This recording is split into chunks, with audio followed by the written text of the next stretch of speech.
every week. Catch your freshest on your TV. Field level football, Quan, Pat, and CT. On the field running plays for the 3P. And we shine lights, camera action when you see the team. Pick 6, touchdown when I got the ball. And if you think you in my league, tell them knock it off. Money calling every day and I just got the call. Reduction over projection, it's in us, we just got a ball. We just got a ball. We just got a ball. We just got a ball. Good evening, ladies and gentlemen.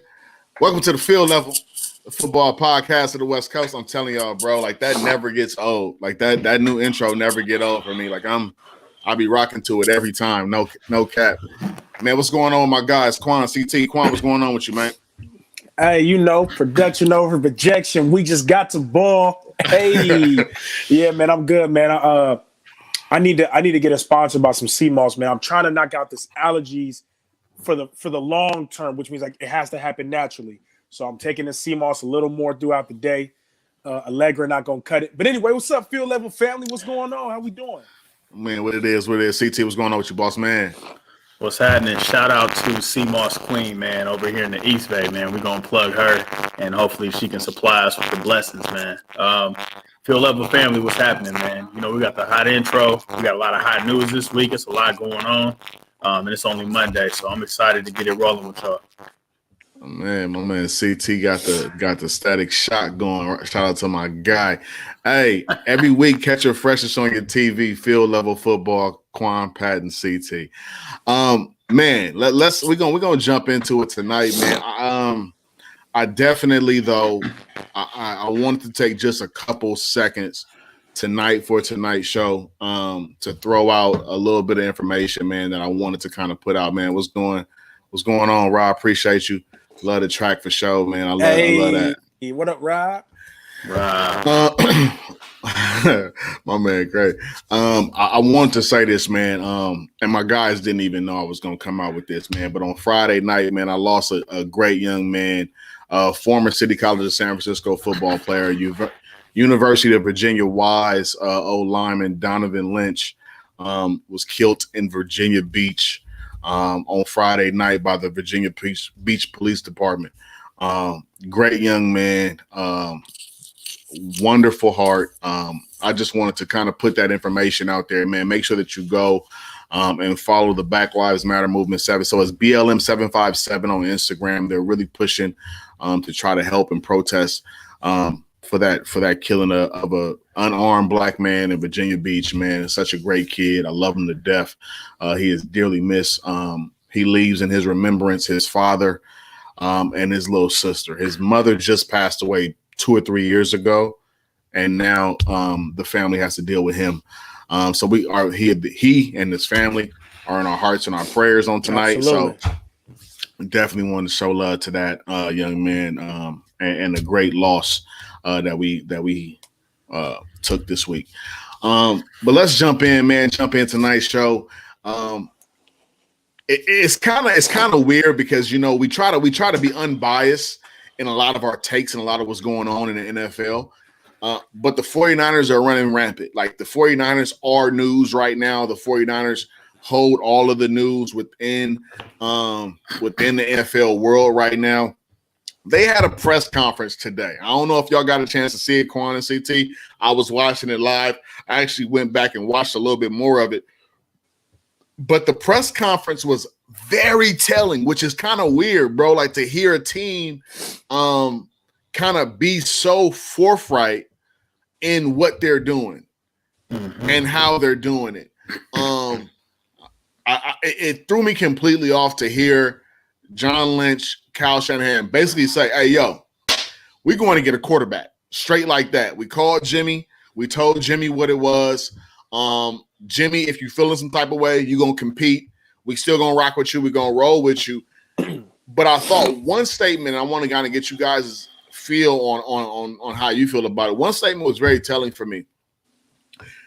They backed Jimmy the entirety of the press conference. However, this was the statement that got me. Kyle Shanahan comes, he says, look, in essence, we want to follow the Chief model.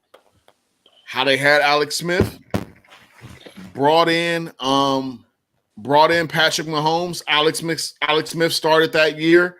Patrick Mahomes came in the next year, and he was the guy. Literally, basically saying, Jimmy, you're the guy this year, but next year we can't commit to that. I want to kind of get your point of view on that. I'll start off with you, Q, because I know that you don't really touch us too much. So I'm gonna let you give them a couple little jabs, and then CT, you can wrap that up for me. Why I gotta be the mean guy? Why I gotta give jabs? I can't. And I got another topic I want to talk about, and it's going to be very brief, but it's very much to the point of what you posted on the Field Level Family private group page that you can be request and be a part of if you're watching. Hey, don't you dare be Yeah, you better knock it off like the song say. You know what I'm saying? Hey, so first off, regarding the Niners, I think it's necessary. You guys know I'm always on our show talking about. Or actually, I don't even think I brought it to the show. I know y'all know me. I don't like positions just being handed to people. You can't just. Oh, okay. I said on the show. You can't just have it just to have it. So, Jimmy, you are the guy, but your production hasn't warranted us not having to look at a replacement, and mainly so not your production, mainly so your health. You're not healthy, right, bro.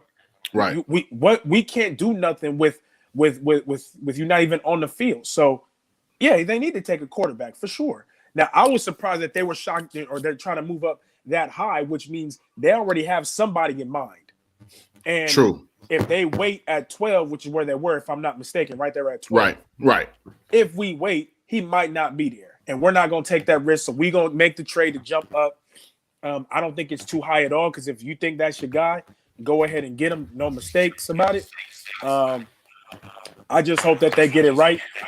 But for Jimmy, hey, man, you can't be mad at nobody but yourself. And sometimes you're unlucky. You know, you can't call injuries. You're unlucky. But when you were healthy, I mean, bro, like this last time we saw you was scared to chuck it deep. You was flinching in the pocket. And what we going to do with that? We are in the NFC West like Pat and CT say all the time. There's D-line everywhere, sir. So No, and I think you have a very, very good point. And I think that one thing we have to look at is you're right. Them moving from 12 to 3 is for somebody. For sure. You don't move from 12 to 3 and you don't know who your guy is. Yeah. And they're playing that whole little, it's 4 or 5 guys we're looking at, blah, blah. They know exactly who that guy is. CT. Yeah. Sunday night I was studying, trying to find out what was going on this week. They were like, it's a busy week. Not going on. It's like you talking in the it's like you talking in the funny mic. Like, what's that mic? I don't know. I'm sorry, bro. We got to get you right. Can you hear me? Yeah, it's just Quan. Can you explain? I'm terrible at explaining stuff. So we hear you, but it's very staticky and muffly, and like robotic almost. Like you got the robot voice. I don't know if you have if you got plug-in earphones, that'd be probably dope. Probably might be better. I don't know if y'all know you got the Raycons. Raycon. Yeah. You know, they come on with the. Oh wait. Oh, say something again. We good. We good? Yeah. We good. Yeah. Okay, go ahead. All right. So like I said, man, I've been studying for the last 2 days, trying to see, what's going on, what's the game plan with the Niners. We've had some dialogue about different scenarios. And then you have this press conference that really brings a lot to life. Ever since Friday has been booming. And the press conference was necessary because it did clear up and clarify a few things. And if you read between the lines, you kind of get a feel for really where they're at. And a lot of it confirmed a lot of what you've been saying, Pat. So shout out to you for just having the intuition about what's really going on. And, Kyle was real, bro. He wants an elite quarterback. He needs somebody that can get us. And honestly, it's job security. If you go 2-3 more years with Jimmy, do you really even know that you'll have the same job security to a certain extent? Just from a win-loss perspective, it's not about him as a coach. He's a great coach, but, sometimes that doesn't mean enough. And, they know that job security means if I draft a quarterback, that's a solid 3-4 years extra that I may have to develop and really figure this thing out for the franchise going forward. And, I mean, we've needed – competition at that position. You saw what happened when Jimmy went down. it was necessary for us to make these trades and make these sacrifices for the long-term benefit of the team. And, trading for somebody else, a Sam Darnold, Deshaun Watson, any of those different cases, other than Deshaun, I would say, doesn't necessarily guarantee you what you think is going to happen with this team. So it was very telling that they mentioned, Jimmy's got to compete. They let him know what's up, and hopefully this lights a fire under him. But I don't know. This is something I've been having, various conversations offline about, of whether or not he is able to take this, what's the word I'm looking for? This new challenge or something like that? Challenge, yeah. Adversity, that's the word I'm looking for. If he can handle this adversity and really develop from there and show what he was supposed to show this entire time. So it'll be really interesting, but I thought today was special. And then, obviously tomorrow with the pro day is really, really interesting stuff. And I hope you're going to touch on that because that's – Oh, yeah. We definitely going to jump on that pro day. But I wanted to kind of dig into this conference, right? Because I think this conference today was so amazing because it really opened up a lot. And I think that if you were able to sit back and kind of read between the lines as to what Kyle Shanahan was saying, Kyle Shanahan today was very telling. He was very telling. I'm talking about he really was putting it all out there. He was direct. One thing he said, and he did say that, he says, you know what, one thing our guys can always count on is that when they come into the building, I'm going to tell them just what it is. Straight up. I'm not going to sugarcoat it. We're going to keep it real. One thing he also said is he said, I want a guy who has great pocket presence, but also has great escapability. He said similar to what Patrick Mahomes does. That tells you right there it's between two people. it kind of cut it in half. And I think that I was telling somebody this earlier. I was telling my boy Don this earlier. I said, Don, bro, at 12, you could have got Mac Jones. Absolutely. Like it's not a foregone. I don't know, man. I don't think no more. But that's debatable though. So go ahead, though. Go ahead. Definitely debatable. Yeah. But it was more likely than not. Okay. At 12, I feel like you could have got Mac Jones, right? Okay. I felt like you Trevor, Zach, Trey, Justin, those four would be gone. Almost for a fact for me. And then Mac would be that next quarterback up at that 12 spot. And somebody will leave from there. Yep. Yeah. So I didn't see them getting to a place where they, have to trade up to get Mac. So for me, it becomes depending on it's almost funny to say it's very dependent on what New York does. It's very dependent on what the Jets do because it's between Zach Wilson, Justin Fields, and Trey Lance. It's a 3-man race. Let's call it spade a spade. It's a 3-man race. I don't like Mac Jones personally. What? I said something crazy? Bro, that's something to that. What's up? I know that he's probably a better prospect, but remember, Ken Dorsey had a lot of talent on his team too in college. This is what I'm saying. We're not doing Quan, this. bro. No. Quan, can I say what I'm gonna say? Yes, you can, sir. Mac Jones ain't like that. He's not that great. No. I'm gonna tell you why. My personal opinion. I'm listening. Mac Jones had the number 1 offensive line in college football. Okay. Mac Jones had arguably the number 1 running back in college football. Okay. Mac Jones had arguably the number 1 wide receiving core in college football. That is true. And still didn't go nuts. Who didn't go nuts? I'm talking about Joe Burrow nut. Like Joe Burrow. Wait, no, stop it. Joe Burrow had Jamar Chase. He had what's my guy up in Minnesota's name? It's escaping me right now, but y'all know who I'm talking about. Justin Jefferson. He had a whole bunch of other guys, and Joe Burrow went crazy. Led the nation in passing yard, went crazy. Mac Jones didn't do that, and Mac Jones has Jalen Waddle. He only had Waddle for 2 games. Don't go ahead. I don't care. I don't care how many games he had before he had 2 games. He had Justin Jefferson the whole season. What are you talking about? Najee Harris. Okay. Okay. Yeah. The Heisman Trophy winner.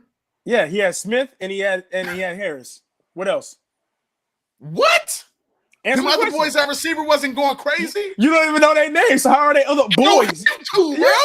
Look, it's funny how you know LSU's names, but you don't know Alabama's Well, names. I named. Well, look, LSU. Hold on, time out. LSU had, let's be frank. LSU had Jamar Chase and Justin Jefferson and Marshall. But those was the premier guys. Oh, okay. All right. So when I say Smith and Najee, that's enough for me. Okay, that's okay. Right. As well as the best offensive line in football. And still a solid Nick Saban defense. Come on. Solid. They gave up. Okay. Let me ask you this, man. See now you done got me started. I'm not gonna get started on this until we finish the Niners. Let's finish the Niners talk, and we can come back to this when we get to the combine and college and all that. Well, we transitioning. Don't worry, we transitioning. We're going somewhere. Okay, we going somewhere. Go ahead. Okay. I don't want to hear he wasn't going crazy. Mac Jones, at this moment that we speak, holds the record in NCAA history as being the most accurate, which means he don't make mistakes, bro. His receiver won the Heisman. Bruh. That's like, okay, so Jamar Chase or Justice Jefferson, matter of fact, who won the who was the best receiver in college football? When Joe Burrow was there. Jamar Chase.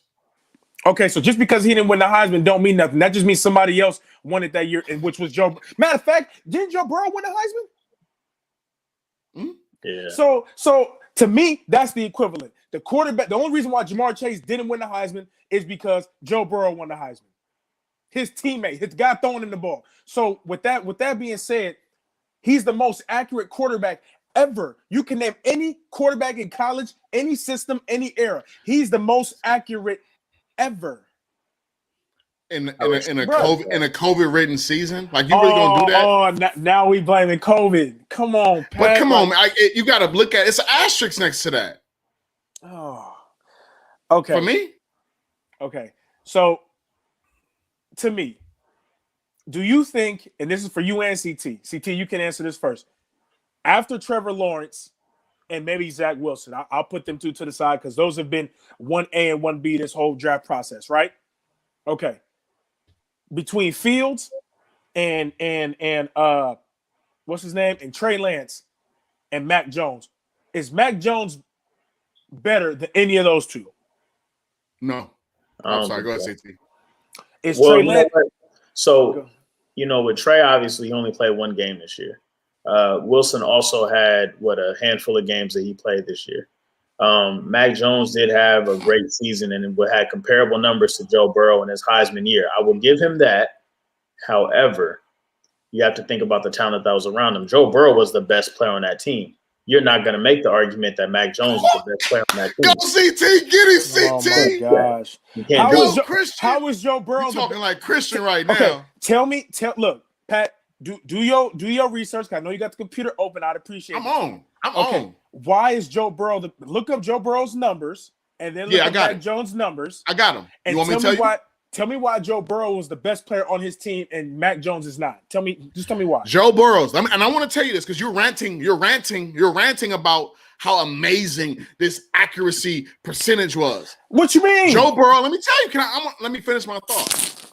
Joe Burrow completed 76.3% of his passes. Mm-hmm. Joe Burrow threw for 5,671 yards, 60 touchdowns, and 6 interceptions.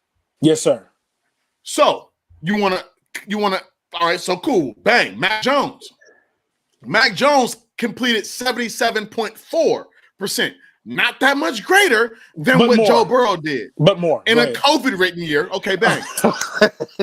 And then he throws for 4,500 yards and 41 touchdowns. 2,000 yards, over 2,000 yards less, and what's that? 19 touchdowns less. But you didn't answer my question. Joe Burrow was the better. What? I said, why is Joe? So are you saying that Mac Jones was the best player on Alabama? What I'm saying is, are you saying that Mac Jones was the best player on Alabama's offense? No, I'm not. Okay. No, I'm not. But what I'm saying is, I saw Craig. I think Craig just jumped in there, right? Yeah. Said something about numbers lying and all of that. Stats lie, numbers do too. There you go. I can make the argument that Joe Burrow, after his coordinator left and went to the Panthers, he ain't gonna be like that. How do we not know? We don't know that. Exactly. So how do we? I don't see how you can say Trey Lance is better than Joe Burrow. I mean, and than Mac Jones. I don't get it. Okay, so look, let's look at it in a vacuum, right? Are we Skip Bayless now? Okay. Is Trey Lance more athletic than Mac Jones? Yes. Yes. Absolutely. Does he have superior arm strength? I don't know. At the pro day he did, but that's his shorts. I mean, I see. Hey, Mac Jones on film looked like he can make all the throws to me. So what are we talking about? And when you talk about accuracy, and then when you talk about protecting the football, do you understand? Let's look at it like this, right? Let's not even take the one game he played this year. It doesn't matter. No, it does matter because he put it out there. He didn't have to play. He chose to play. So no, you add. Okay, but the 1 year he was a full starter, did not throw one interception. How many touchdowns he throw? 30. That's very good. Yeah, I know. You thinking about it? I know. Yeah, Corn said Mac Jones was the fourth best player on that offense.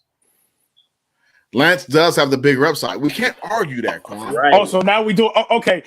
Matter of fact, here you go. Hot take right here. Since we doing upside, this is the classic production over projection type of talk we talking about. I'm glad that our boy Vita said it in the song. This is typical right here. Lance, we are giving Trey Lance, to me, the Lamar Jackson effect. Lamar got the most upside. Look at his running ability. Look at his throwing. Look at the arm talent. Are you comparing Trey Lance throwing ability to Lamar Jackson's throwing ability? No, not the same at all. No, but what I'm saying is you ain't watched him. That's what it is. Quan ain't watched him. No, I did watch him. You ain't watched him. No, you did. Watch him, and I watched his pro day. I did. All right, I did. I talked about it the day of. Let's talk about pro days. You want to talk about pro days? I don't yet, but look. I watched. You don't want to say nothing about pro days while you're arguing for Mac Jones. Don't talk pro days to me. I watched the pro days, but I grade the film better and more than I grade a pro day. So if I'm watching the film, I'm watching COVID year or not, Pat. I'm watching Mac Jones compete against the SEC week in, week out, and he's performing at a very high level. We can argue that he had the superior athletes around him, but I can also then argue that back and say, well, the quarterback is the one that delivers it to him as well. Are you drunk? I'm not drunk. All I'm saying is this: Mac Jones is not that far off from being in the top. To me, I think he's top 4. I think Trey Lance is number 5. That's just me. That's just me. That's just me. I want we're gonna hit a Yui. We're grading production, bro. Production. Don't sneeze on it. But you're looking at production in a scope that's not reality. It's not. If everybody just was raw off of upside, then I can name a whole bunch of quarterbacks who was trash off of upside. You guys remember Kyle Bowler back in the day? Had that big old upside. Cal product had the upside. Look, a pro day. Everybody's supposed to look great in a pro day. It's a pro day. But he had the upside. You talking about upside? We talking about. And upside. I think, and I'm happy, Corn. I'm happy you said that because you got on here the other day and you were talking about, Ohio State quarterbacks X, Y, and Z. They don't do this. They don't do that. Yeah, when is the last Alabama quarterback went crazy? Well, according to UNCT, all last season, y'all said Tua was doing his thing. Tua was winning games. Go ahead. When was the last? He was. Okay, so him. He's the last one. I'm giving y'all credit. Before that, AJ McCarron, stop it. Hey, he had a nice lengthy year in the league. He wasn't doing much, but he was in there. All right, so this is what happened today. Was not happening today, but this is what has happened. So Chris Sims, we all know Chris Sims and Kyle Shanahan were college teammates. They know each other very, very well. They rock with each other the whole 9 yards, right? Mm-hmm. Chris Sims came out and said that he knew how bad Shanny wanted Brandon Ayuk last year. So Chris Sims purposely left Brandon Ayuk off of all of his mock drafts in an effort not to bring any attention to the fact that Shanahan wanted Brandon Ayuk. Chris Sims has been the most vocal and loudest cheerleader for Mac Jones to the Niners. I believe. I wonder why. That this is a ploy to throw a smoke screen.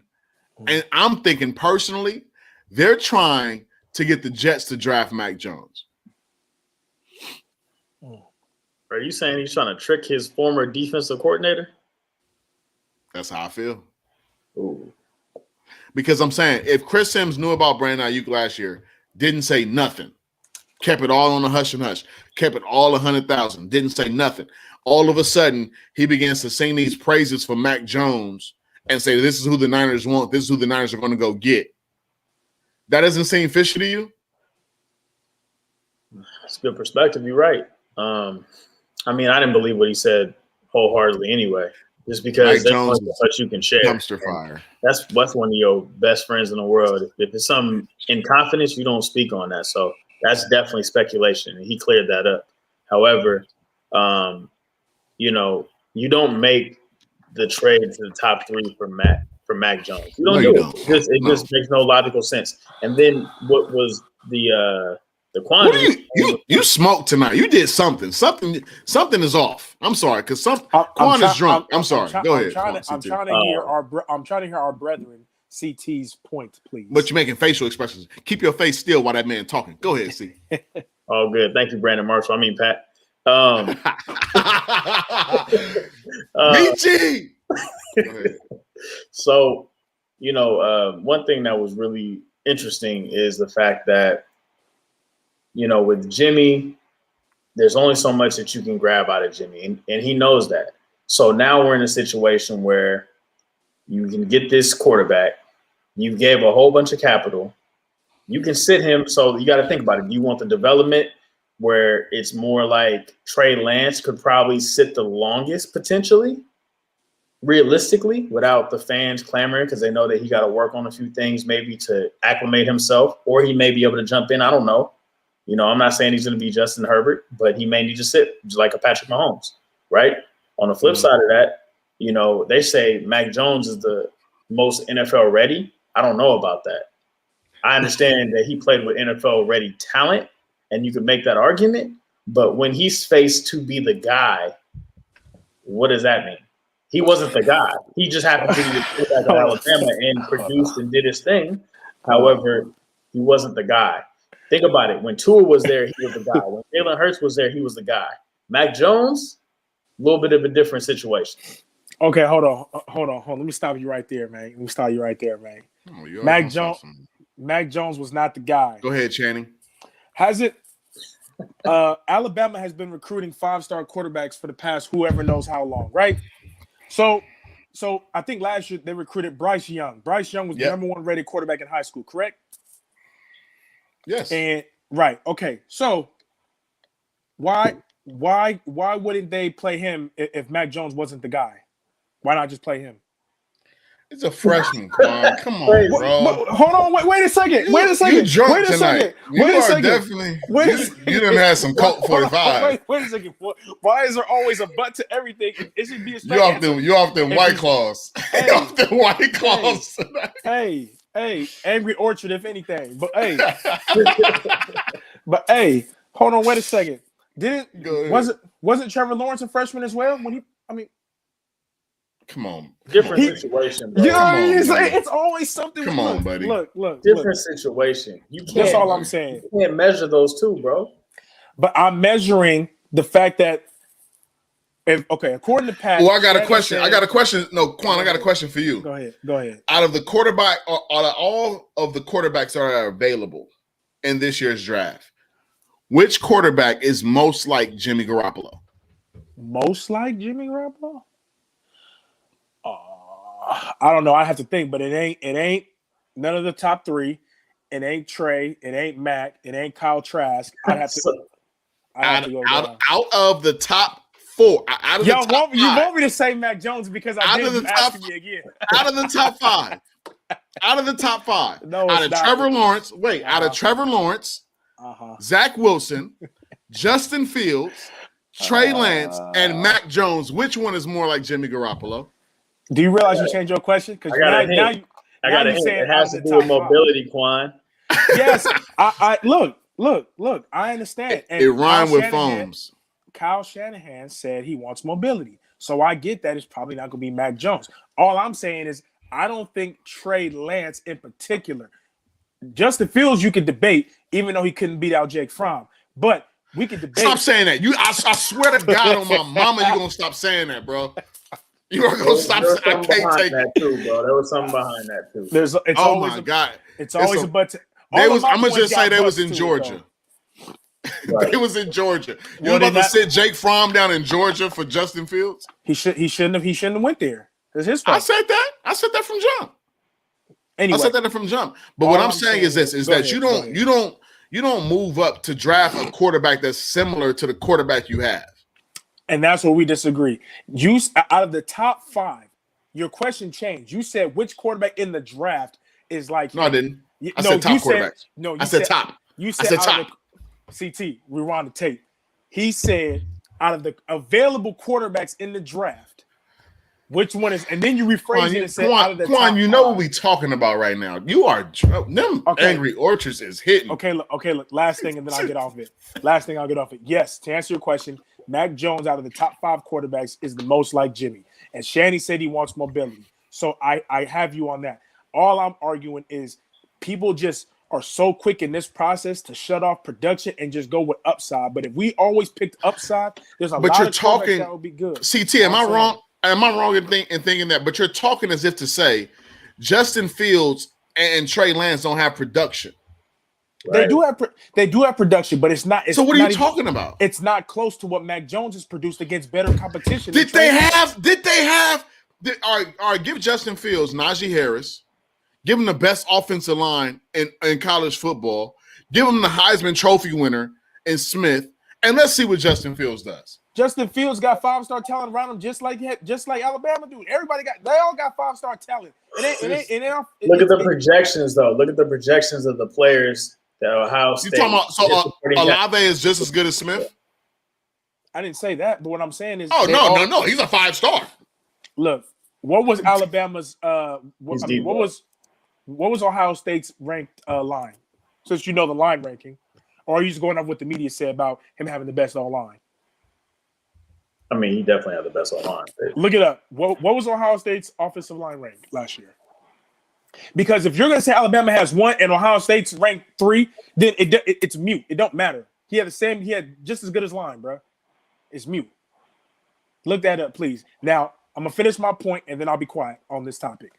I just don't think Trey Lance there's a gap between Trey Lance and Mac Jones.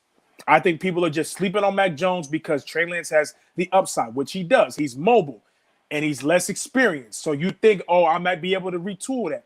But when you got a quarterback like Mac Jones who steps into a role of where he is the man, and he steps into that role and he takes it home and produces just even at an equal clip or better than Tua did. And he makes, look, I'm not gonna say makes, but why thank you, Mies? Why didn't Tua hold on, listen. What are you thanking him for? Go ahead. Wait. Listen. Why didn't Tua make Devontae the Heisman? Why didn't Tua? Why couldn't Tua make any of the receivers the Heisman, but Mac Jones did? Tua had the number 1 ranked line last year. He had a number 1 running back when he was there. Because it was a guy in Death Valley that threw for 5,600 yards and 60 touchdowns. Sleep. So interestingly enough, CT, and I'll say this to CT. I'm not sold on Trey neither, Mies. I low-key don't even want to talk to you no more. So interestingly enough, CT, BYU had the 2nd ranked offensive line in college football last year, and Zach Wilson was behind that line. So according to your line theory, Zach Wilson is you know what I'm saying? He had better O-line. Am I saying that? Yeah. So a lot of his production was because he had the 2nd best offensive line in football. Yeah, I'm saying that. I'm cool with saying that. So what was Ohio State's? You still ain't told me that. Alabama was ranked number 9.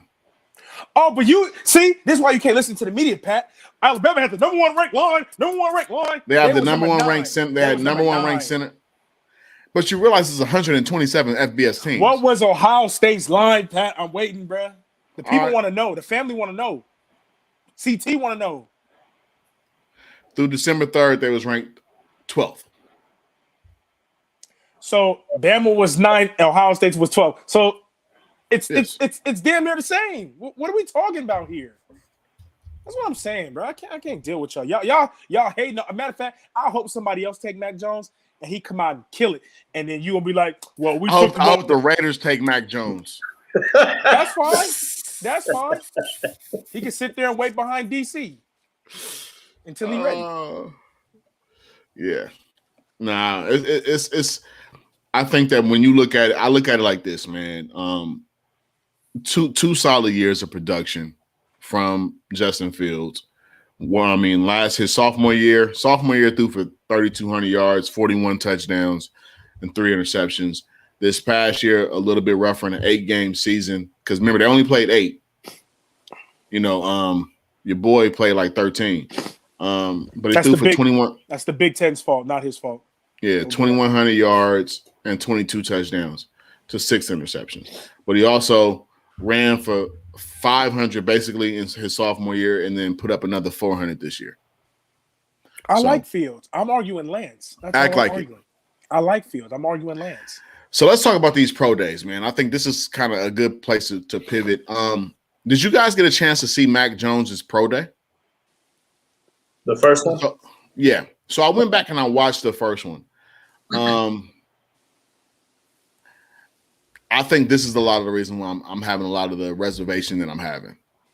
I watched him in shorts, overthrow a lot of deep balls. Very similar. Thank you for that right here. I'm gonna leave that up there for a second. If you watch Mac Jones pro day, this is what it was. It was waste management. It was absolutely terrible. They tried to like put a little sprinkles of glitter on it. That's why they're having a second one. Let's be honest. Bama's having a second pro day because Mac Jones was terrible in his first pro day. Let's just call a spade a spade. That's all right. He overthrew everything, a la Jimmy Garoppolo, overthrowing Emmanuel Sanders in the Super Bowl for the champ. He thought he had Devontae Smith with him. I think he thought Devontae was there. But he overthrew a lot of his passes. Did not look that great. Didn't have a lot of snap on the ball. Just didn't look that awesome to me. You transition. I'm being honest. Go back and watch it. I'll send you the YouTube link. It's Quan, it's only 19 minutes. Bro, it ain't gonna take that long. But then you transition. You're right. Bug. That is Big Fish production. Talking about Justin Fields. Appreciate that. Transition over to Zach Wilson. Wow. Zach Wilson's pro day was absolutely amazing. The angles at which this guy throws, the changing his launch point, the a la Aaron Rodgers throwing with no feet on the ground, like has enough arm strength. The best throw I've seen all in any pro day, by far for me personally, was him rolling left, throwing back across his body right over the middle with a dot. Come on, bro. It was amazing. I think that this is a kid that Zach Wilson's going to be a really good player in this league for a very, very long time. But I do believe it's telling. CT, I'll let you jump in on this one.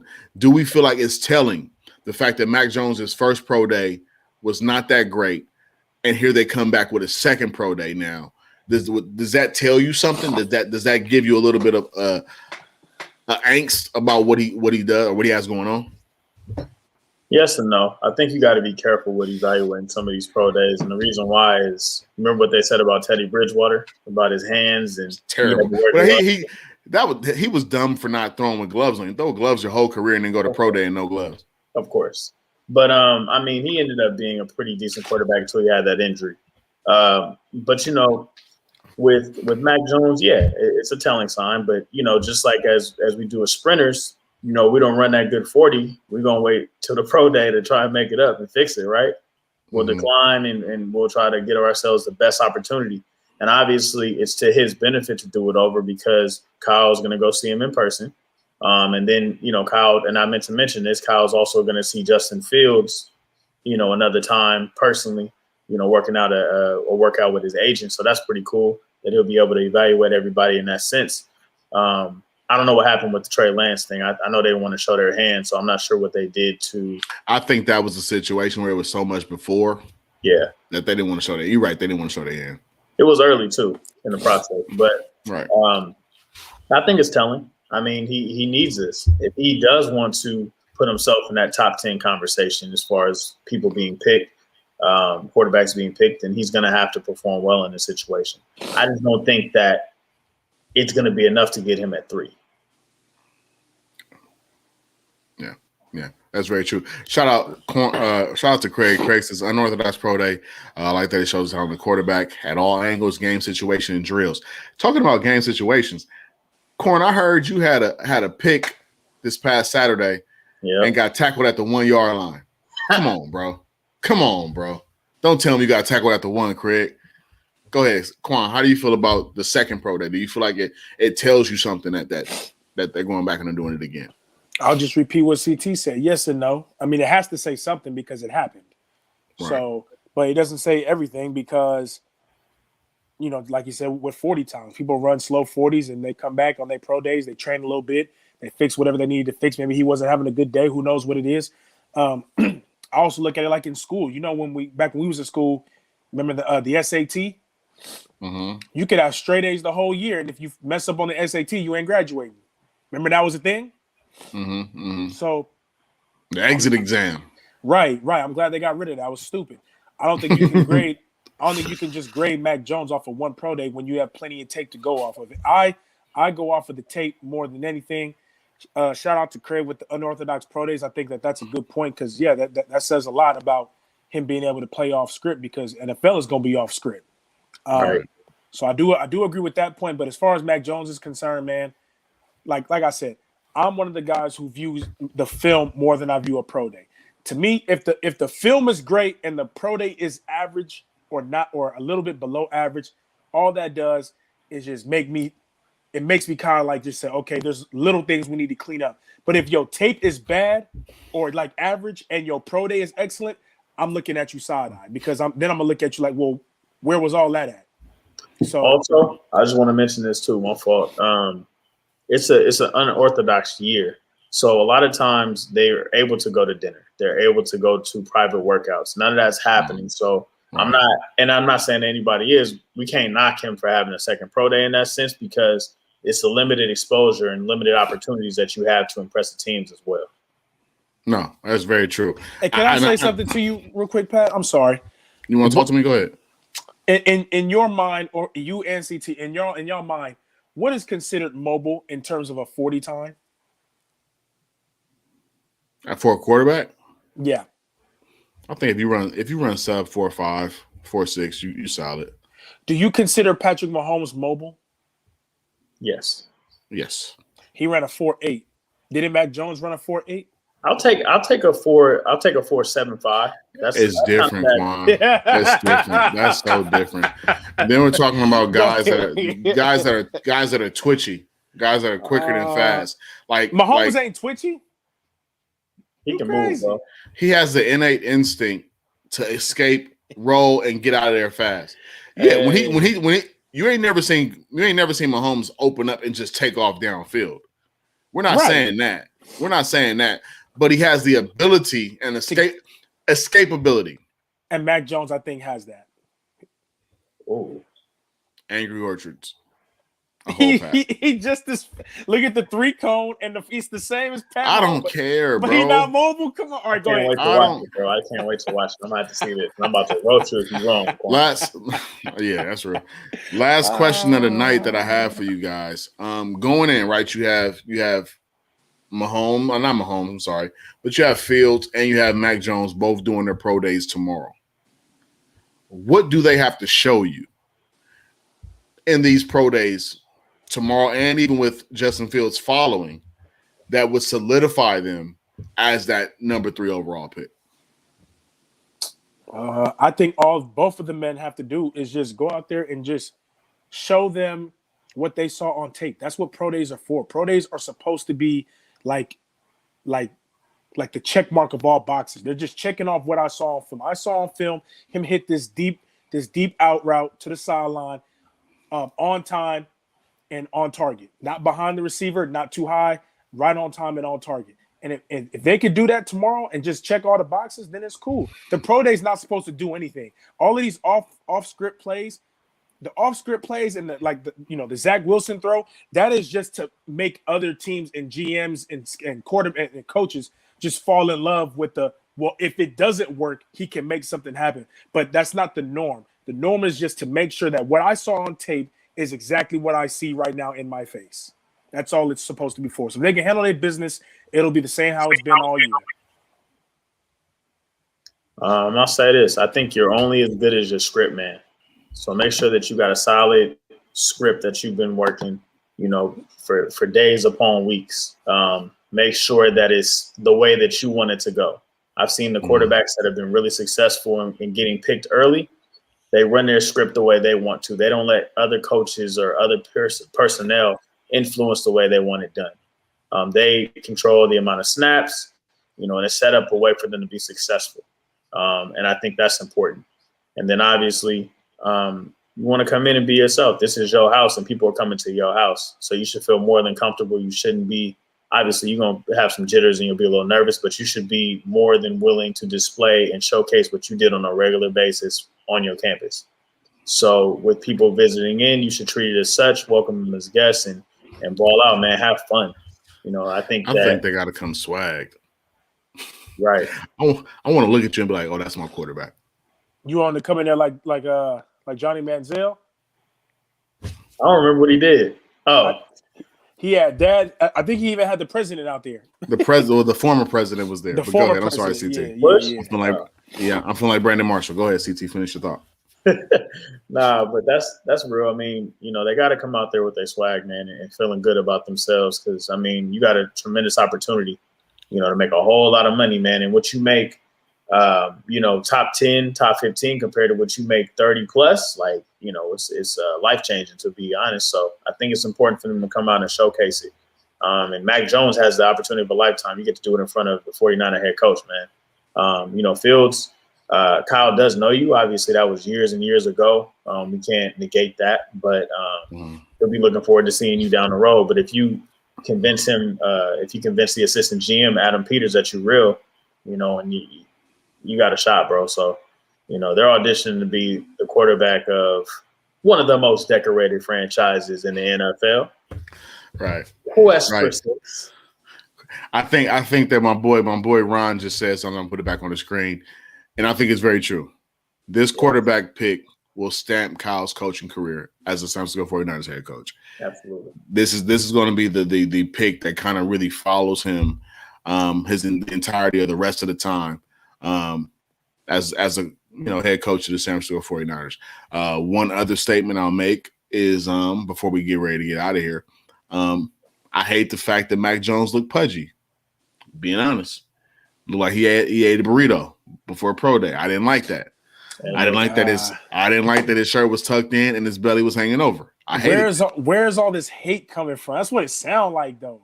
I'm gonna just tell you how I feel. If you want to put it as hate, it is what it is. I'm just telling you how I felt personally about Mac Jones and his long sleeves. He does, and I hate it. he wear the Peyton Mannings. If I don't want no quarterback in San Francisco with loose sleeves. If you come to San Francisco with loose sleeves, I don't want you. That's on my mama and them, on everything I love. Jay Fields is going to come in swagged. Zach Wilson, what? Zach Wilson, that's Wilson chocolate. That's white chocolate. Zach Wilson coming in fresh. Trey Lance even. If you come to San Francisco with long sleeves, I'm picketing, I'm riding. I might throw an ice cream on the field. I don't want you. Yeah, you say that now until y'all pick him and he go out there and put up 3 tugs in his first game. I wouldn't mind. Shut me up. However, I will say this as we get ready to close tonight. The Las Vegas Raiders will be third in the AFC West.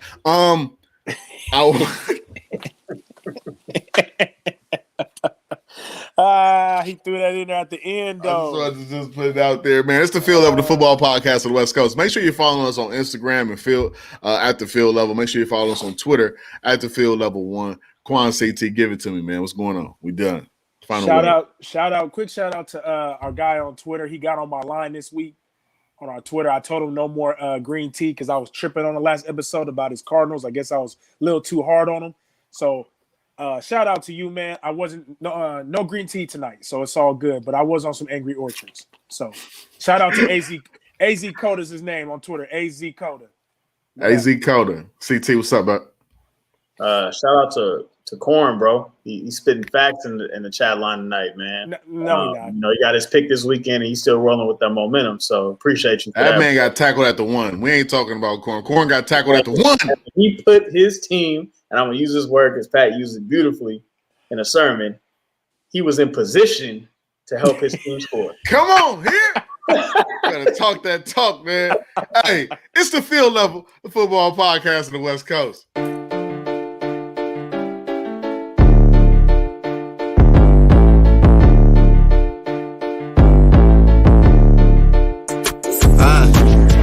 Every week, catch it freshest on your TV. Field level football, Quan, Pat, and CT. On the field, running plays for the 3P. And we shine lights, camera action when you see the team. Pick 6, touchdown when I got the ball. And if you think you in my league, tell them knock it off. Money calling every day, and I just got the call. Production over projection, it's in us, we just got a ball. We just got a ball. We just got a ball.